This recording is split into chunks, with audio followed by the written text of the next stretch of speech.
대언자들의 대언자서에서 기록한 그분을 내가 만났다. 바로 요셉의 아들 나사렛 예수다라고 우리가 증언하는 것을 보았습니다. 예수님은 어떤 분이시냐면 모세의 글에 예언된, 약속된, 그리고 대언자들 글에 약속된 그러한 분이세요. 그러한 분인데 그러한 분인 것을 이 지금 마가복음 9장에서는 실제로 모세의 율법의 대표격인 모세를, 대언자들의 대표격인 엘리야를 아예 예수님과 함께 세워놓고 예수님을 지금 그리스도로 증거해 주시고 증언해 주신 것을 우리가 볼 수가 있습니다.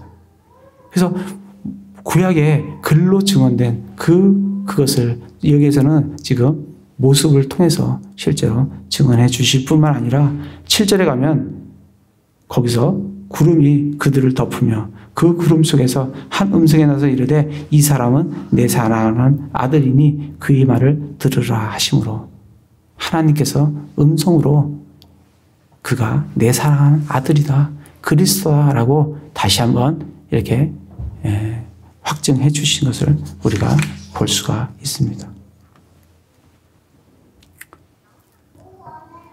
4절에 다시 보시면 거기에 엘리야가 모세와 함께 그들에게 나타나 그들이 예수님과 이야기를 했어요.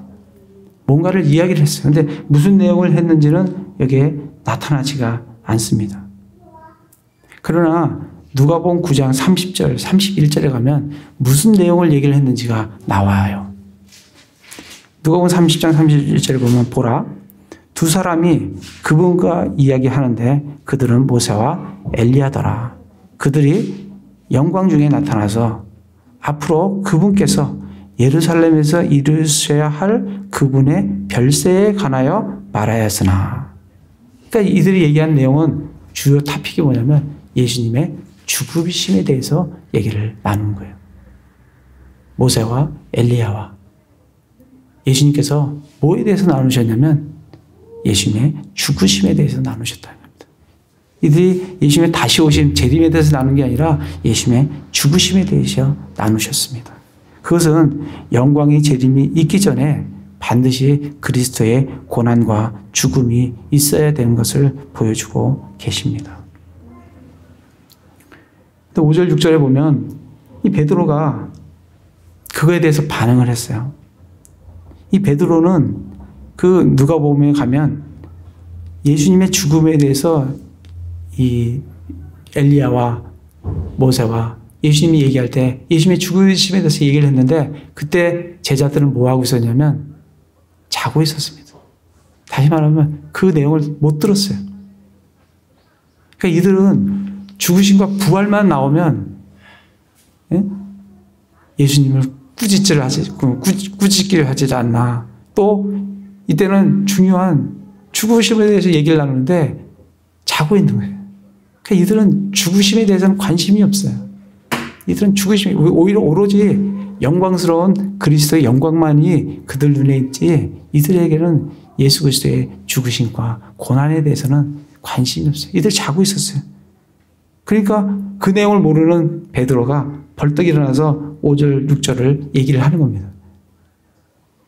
만약에 예수님의 죽으심에 들었으면 그가 그 죽음에 대해서 알았다고 하면 그 죽으심에 대해서 예수님에 대해서 말씀을 했을 건데 그걸 얘기하지 않고 6절에 보면 그들이 심히 두려워하였으므로 그가 무슨 말을 해야 될지 알지 못하였기 때문에 무슨 말을 해야 될지도 모르면서 갑자기 튀어나온 말이 뭐냐면 여기에 장막 셋을 지었고 하나는 모세를 위하여 하나는 엘리야를 위하여 하나는 예수님을 위하여 짓게 하옵소서 이렇게 얘기를 하는 겁니다. 이 장막은 이스라엘 백성들이 언제 짓냐면 장막절에 지어요. 레위기 23장 39절 43절에 보면 이 장막절은 모든 것을 곡식들 다 걷어들여요. 그리고 창고에 다 재워놓습니다. 그리고 이들이 광야에 가서 초막을 지어요. 그러면서 정말 하나님께서 우리를 이스라엘을 이집트 땅에서 데려 나오셔서 그들을 광야에서 어떻게 먹이시고 그들을 지키셨는지 그거를 경험하고 또 그 자손들에게 그것을 알려주기 위해서 이 장막절을 지키는 겁니다. 그때 장막을 짓습니다. 초막을 지어요. 지금 베드로가 지금 이 얘기를 하는 거는 이 장막절이 뭘 예표하냐면 장막절은 천년왕국을 예표를 합니다. 모든 것을 다 저장하고 천년왕국 모든 것이 다 끝나고 이제 편안하게 초막에 거하면서 천년왕국에 거하면서 예수님께서 하나님께서 우리를 어떻게 여기까지 인도하셨는지 그거를 느끼며 그것을 감사하며 하는 것이 천년왕국이듯이 이 장막절이 뭘 예표하냐면 천년왕국을 예표합니다. 그러니까 지금 베드로는 뭘 얘기하는 거냐면 예수님의 죽으심에 관심이 없고 장막을 짓고 천년왕국을 빨리 시작하자는 겁니다. 여기에 초막을 셋을 짓고 여기서부터 예수님이 왕이 되시고 우리는 예수님의 옆에 앉아서 천년왕국을 시작하자는 겁니다. 지금 엘리야와 모세와 예수님은 예수님의 죽으심에 대해서 얘기를 하고 있는데 제자들은 지금 초막을 짓고 천년왕국을 시작하자고 지금 얘기를 하는 걸 볼 수가 있습니다. 정말 우리도 이러한 삶을 살 때가 많이 있으리라고 생각합니다. 정말 우리 그리스도인들은 지금 이 시대에 우리에게 주어진 그리스도의 고난이 있습니다. 이 세상에 동화되지 말고 이 세상에서 그리스도의 남은 고난을 우리 삶에 채우면서 이 광야의 생을 우리가 살아가도록 말씀을 하고 계십니다. 그러나 그 고난은 베드로와 같이 별 관심이 없고 우리는 주님께서 앞으로 오실 그 영광스러운 재림에만 관심이 있는 건 아닌지 우리들한테 스스로 자문해 볼 필요가 있습니다. 골로새 1장 24절에 보면 사도 바울이 이렇게 얘기합니다. 나는 이제 너희를 위해 내가 고난 당하는 것을 기뻐하고 그리스도의 고난들 뒤에 있는 것을 그분의 몸 교회를 위해 내 육체에 채우노라 라고 얘기를 합니다. 그래서 우리도 이런 사도 바울과 같이 우리에게 영광스러운 그 재림의 소망이 우리에게 있지만 우리는 지금 이 시대를 그리스도의 고난에 동참하며 살아갈 때 그 영광이 더욱 빛났다고 말씀을 해주고 계십니다. 그래서 고린도후서 4장 17, 18절에 보면 사도 바울이 우리가 잠시 받는 가벼운 고난이 우리를 위해 훨씬 더 뛰어나고 영원한 영광에 무거운 것을 이룬다라고 말씀을 해주고 계십니다. 로마서 8장 18절에서도 내가 생각하건대 이 현 시대의 고난은 앞으로 우리 안에 나타날 영광과 좋게 비교될 수 없다라고 되어 있습니다. 이 시대에 우리 그리스도인들이 고난을 거부하면 예수님도 그 하늘의 왕국에서 우리의 통치권을 거부하시겠다고 말씀을 하셨습니다. 디모데후서 2장 12절에 보면 우리가 고난을 당하면 또한 그분과 함께 통치하리라. 우리가 그분을 부인하면 그분도 우리를 부인하시리라. 여기서 부인하는 것은 예수님을 그리스도로 부인한다는 것이 아니라 예수님께서 예수님을 위한 그 고난을 우리가 부인을 하면 나도 하늘의 왕국이 임할 때 그때 너에 대한 통치권에 대해서 내가 부인하겠다라고 엄중히 경고하는 말씀입니다. 그래서 우리 그리스도인들은 이 땅에 살 때 재림의 소망을 가지고 살지만 이 땅에 우리에게 주신 그 고난을 감사함으로 받고 그 고난에 동참하는 삶을 살아야 된다라고 말씀을 해주고 계십니다. 그래서 8절에 보면 마가복음 8장에 보면 그들이 문득 주위를 둘러보니 오직 자기들과 함께한 예수님 외에는 더 이상 아무도 보이지 아니하더라. 그 정말 예수님의 화려한 모습, 변화된 모습, 또 엘리야와 또 모세가 함께한 그 모습을 너무나 두렵지만 놀라운 가운데 제자들이 보았습니다. 그러나 갑자기 그것이 싹 사라지고 이젠 어떻게 됐어요? 문득 주위를 둘러보니까 오직 자기들과 함께한 예수님 외에는 더 이상 아무것도 보이지 않습니다. 우리의 삶도 이럴 때가 있어요. 우리도 정말 주님을 위해서 살고 정말 주님의 영광을 위해서 살고 살다가 어느 날 문득 자신을 둘러보면 정말 아무것도 없는 그러한 자신의 모습을 보게 됩니다. 그러나 그때라도 우리 눈에 예수 그리스도가 보이면 우리는 실패한 삶이 아니라 우리는 정말 영광된 그런 삶의 소망에 나아가는 과정인 예수님과 함께 하신다는 것을 알 수가 있습니다. 그래서 우리는 정말 우리가 이 땅에 고난이 있고 여러 가지 어려움이 있고 여러 가지 우리 주변에 있던 것들이 사라지고 없어지고 하더라도 우리 눈에 제자들에게 예수님이 보였듯이 우리 눈에 예수님이 보이면 그 예수님 한 분으로 우리가 만족할 줄 압니다. 그래서 정말 사도 바울은 고린도후서 12장 9절에 그분께서 내게 이르시되 내 은혜가 내게 족하도다. 그러니까 예수님의 은혜가 한 분으로 말미암아 우리는 족한 그러한 인생인 줄 압니다. 우리 교회도 마찬가지예요. 우리 교회도 적은 교회입니다. 많은 교회들은 대형 교회, 큰 교회, 멋있는 교회, 건물이 아니고 사람들도 정말 그런 교회를 꿈꾸지 않습니까? 근데 우리 교회는 적은 교회예요. 얼마나 더 적어질지도 몰라요. 얼마 없지만 얼마나 더 적어질지도 몰라요. 그러나 우리는 실망할 필요가 없습니다.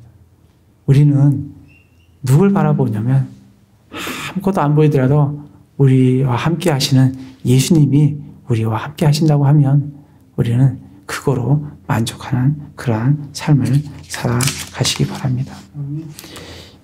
이 9절 10절에 보면 이 제자들이 9절에 보면 그들이 산에서 내려올 때 그분께서 그들에게 명하사 사람의 아들이 죽은 자들부터 일어날 때까지는 그들이 본 것을 아무에게도 말하지 못하게 하시니 이들이 예수님의 죽음에 대해서 엘리야와 모세와 예수님이 나눈 것을 듣지도 못했고 내려올 때 예수님이 죽은 자들부터 일어날 것을 아무도 얘기하지 말라 하니까 도대체 10절에 그들이 자기끼리 간직하며 서로 물어요. 죽은 자들로부터 일어나는 것이 도대체 무슨 뜻이냐 하고 예수님의 죽으심에 대해서 아직도 모르는 이러한 제자들을 참 보게 됩니다. 그러나 이렇게 9장에서 예수님께서 죽음과 예수님의 죽으심과 부활과 그리고 엘리야와 모세를 통해서 함께 나눌 때도 예수님의 죽으심에 대해서 이렇게 나눴는데도 이 제자들은 잠자고 그거에 대해 관심 없고 그렇지만 예수님의 방법은 이들을 가르쳐서 이들에게 이 땅에 복음을 맡기는 방법 외에는 없다는 것을 예수님도 아세요. 그렇기 때문에 이들에게 너희는 가서 모든 민족으로 제자를 삼으라고 가르치라고 가르쳐 지키게 하라고 이들에게 맡기는 걸 볼 수가 있습니다. 그걸 보면서 우리도 부족하고 우리도 연약합니다. 그러나 주님은 우리를 사용하기를 원하세요. 그래서 정말 부족한 저희를 사용하여 주시는 주님께 감사드리는 삶을 사시기 바랍니다. 제가 지난 목요일날 전화 한 통을 받았습니다. 제가 이제 당진 현대제철에 그 설비 시운전을 마치고 또 현장 조사를 마치고 이제 돌아와서 저녁을 먹고 이렇게 있는데 전화 한 통을 받았어요. 그 사람은 이제 제가 예전에 기쁨교회 다닐 때 양육했던 그런 사람이에요. 근데 그분은 지금은 저기 진주에 가 있어요. 산청에 가서 거기서 수학 학원을 해요. 학원을 하면서 이제 신앙생활을 하는데 전화가 왔어요. 그럼 하는 말이 저와 만난 지가 한 13년 전에 저는 이제 잘 기억 못 하는데 한 13년 됐다 그러더라고요. 벌써 그렇게 됐나? 13년 되었다고 그렇게 얘기를 하면서 그분은 불신자였어요. 그리고 아내와의 다툼도 굉장히 많았어요. 그래서 하물며 아내를 쳐가지고 아내가 머리가 다쳐가지고 뇌 수술을 해야 될 정도로 그렇게 집안이 정말 힘든 그런 사람이었어요. 그래서 이제 그 아내는 우리 아내가 복음을 전하고 또는 또 저는 이제 그 남편에게 복음을 전해서 그가 예수님을 믿고 그리고 계속 함께 양육을 제가 했습니다. 근데 지금 이제 그 산청에서 원지교회라는 데를 다니면서 거기에 있는 목사님과 함께 제자 삼는 그런 일을 같이 하고 있다라고 그래요. 그러면서 이번에 전화 와서 하는 말이 자기는 늘 배워야만 될 줄 알았는데 지금은 한 사람을 양육해야 될 필요성을 자기가 느꼈다고 그렇게 얘기를 하면서 예전에 배울 때 좀 더 잘 배울 걸 지금 좀 후회가 된다고. 그렇지만 지금이라도 자기가 한 사람을 양육하고 싶다고 이렇게 얘기를 하면서 참 변화된 그런 모습을 참 보게 됐어요. 그러면서 정말 변화될 것 같지 않은 사람. 그러나 주님이 그를 변화시켜서 주님을 위해서 살고자 하는 마음을 갖게 하시는 걸 보면서 참 감사가 됐습니다.